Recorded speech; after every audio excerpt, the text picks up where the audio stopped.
Good morning, and a warm welcome to your show, Sunny Mornings, Venice Beach. I'm your host, Melissa, and it's Tuesday, December 2nd. You'll be interested to know. 83 years ago, today in 1942, Enrico Fermi and his team achieved the first controlled chain reaction inside a graphite pile beneath the university, proving that sustained nuclear fission could be harnessed safely for research and energy exploration. The milestone opened a new era of scientific possibility, demonstrating that careful experimental design could unlock enormous power for peaceful applications and future technological advances. So now you know. And now, it's time for the Surf Report. This morning, it's looking clean with waves around 2 to 3 plus feet. Conditions should hold steady at 2 to 4 feet until midday, then build to 3 to 4 feet. Winds are offshore at 3 miles per hour now, but will shift to sideshore by late morning. Best time to ride is at 8 a.m. with a 5-foot outgoing high tide, when the west-southwest swell is 1.5 feet at 19 seconds. And the offshore wind is 2 miles per hour. The first high tide on Tuesday will be 6.5 feet, just before 6:30 a.m., followed by a -1 foot low tide at 1:30. The nearshore buoy at Santa Monica Pier reads 65 degrees for the water temperature. Expect clean conditions on Wednesday with waves at 3 to 4 feet and light winds from the southeast. Thursday sees a drop to 1 to 2 feet, remaining clean but less exciting. Friday holds steady at 1 to 2 feet with fair conditions, but the fun factor diminishes compared to earlier in the week. This morning, it's mostly sunny and it feels like 48 degrees with 5 mile per hour wind. The sunset will take place at 4:44 and it will rise again tomorrow at 6:43. It looks like we're in for a mostly sunny day with a high near 65 and a light west-southwest breeze around 5 to 10 miles per hour. Tonight, expect mostly cloudy skies with a low around 51 and light winds. Looking ahead in the weather, Wednesday will be mostly sunny with a high near 62 and an east-southeast breeze around 5 miles per hour. Thursday through Saturday remain sunny with highs around 64 to 65 and mostly clear nights in the upper 40s to low 50s. Bonjour, food enthusiasts. This podcast is brought to you by Versailles Cafe and Pastries in Encinitas. Nestled on El Camino Real South, just north of Encinitas Boulevard, this cafe is a haven for culinary delights. Indulge in their amazing Eggs Benedict or their gluten-free crepes. You can grab a panini for lunch or just breeze on through to get your morning coffee. They are open every day from 8 to 5. So stop on by and don't forget to tell them Sunny Morning sent you.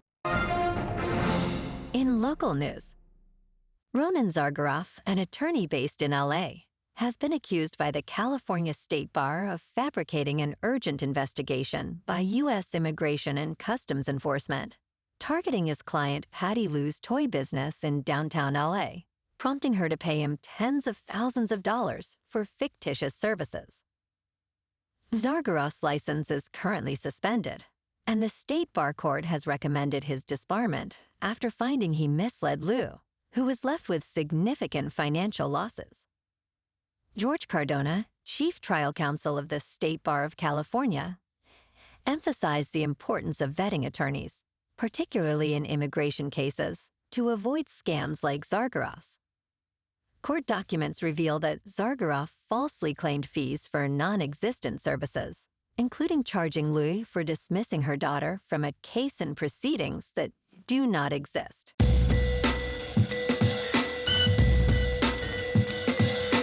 Now on to sports.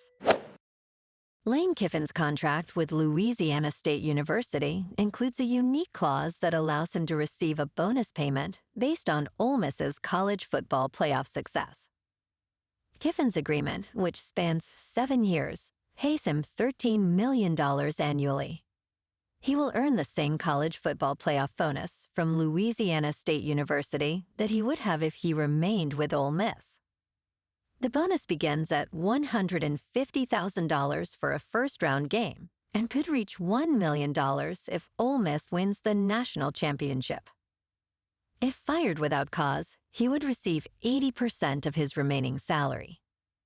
And last night on Monday Night Football, Drake May passed for 2 touchdowns, with Marcus Jones achieving a 94-yard punt return for a touchdown, as the New England Patriots became the first NFL team to reach 11 wins this season, defeating the New York Giants 33-15. This marked the Patriots' 10th consecutive win, making it the franchise's longest streak since winning 10 straight games in 2015. Coach Mike Vrabel also became the 3rd coach since 1970 to achieve a win streak of 10 or more games in his first season with a team.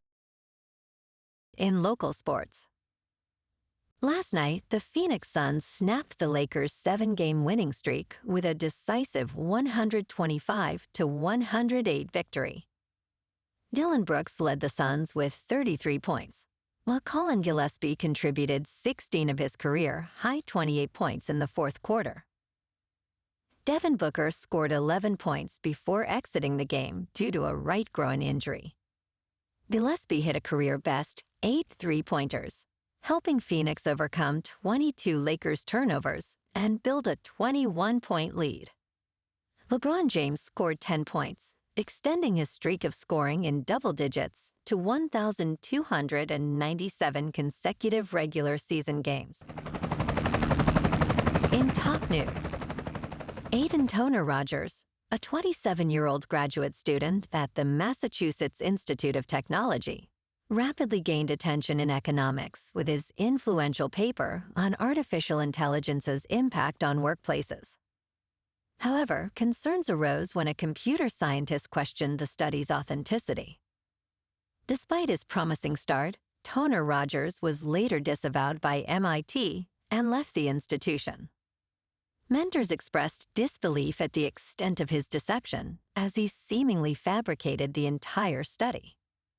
In the wake of the scandal, MIT is discussing ways to improve research integrity among graduate students. Toner-Rodgers admitted to faking a data use agreement, claiming it was a major error. In business news, Costco Wholesale Corporation joined a growing list of businesses suing the Trump administration to ensure eligibility for refunds if the United States Supreme Court strikes down the president's tariffs policy.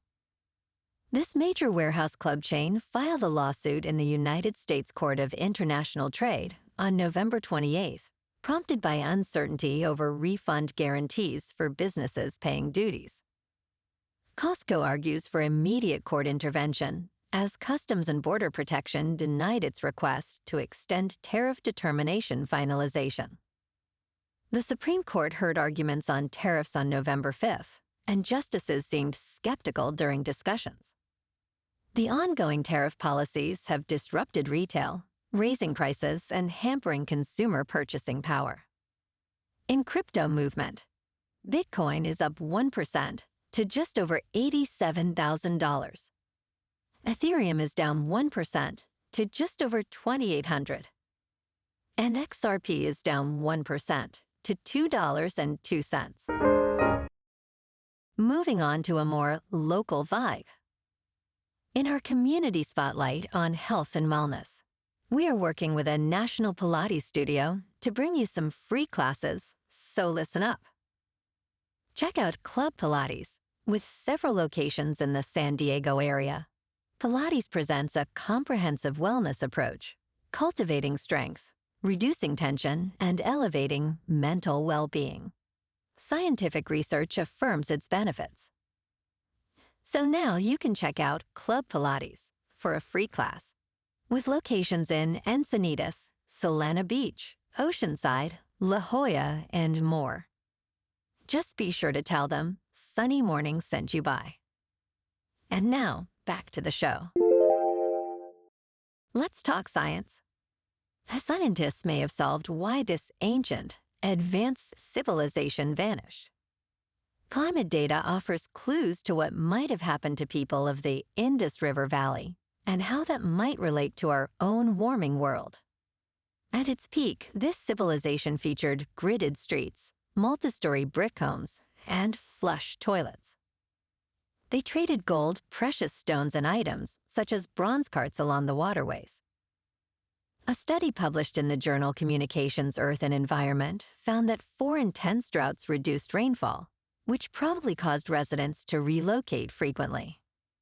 The research highlights the importance of proactive planning and resilient agricultural systems in a warming world. And in entertainment news, Zootopia 2 roared to a record-smashing $272 million opening in China, ranking as the 6th biggest in history.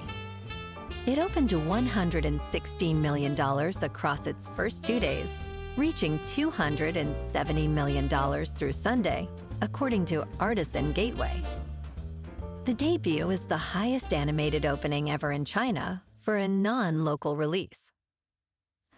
After just 5 days, Zootopia 2 became the highest-grossing, non-local animated film of all time in the market.